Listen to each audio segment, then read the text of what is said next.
சரி சரி பரவாயில்ல விடு, அட்ஜஸ்ட் பண்ணி இந்த ஸ்பூன் வச்சுக்கப்பா.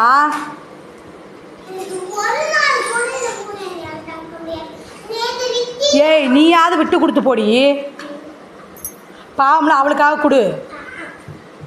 விட்டு அவள்கிட்ட சட்டையை எடுத்து மாட்டிக்கிட்டேல, ஸ்பூனையாவது கொடு பாவம்.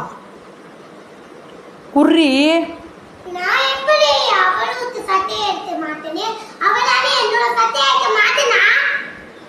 இந்த நீயாவது இன்னைக்கு ஒரு நாள் அட்ஜஸ்ட் பண்ணிக்க. சரி அம்மா திரும்பியும் போகிறப்ப உனக்கு ஸ்பூன் கண்டிப்பாக வாங்கிட்டு வரேன்.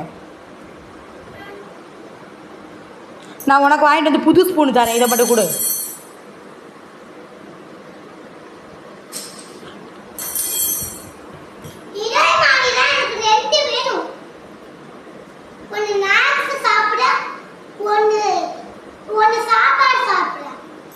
சரி அம்மா உனக்கு கண்டிப்பாக நான் ஸ்பூன் வாங்கி தரேன், விட்டு கொடுத்து போகணும் சரியா? நீ எப்போவுமே நீ தான் விட்டு கொடுப்பா, அதே மாதிரி நீ கொடு புரியுதா? உனக்கு அம்மா கண்டிப்பாக வாங்கிட்டு வரேன்.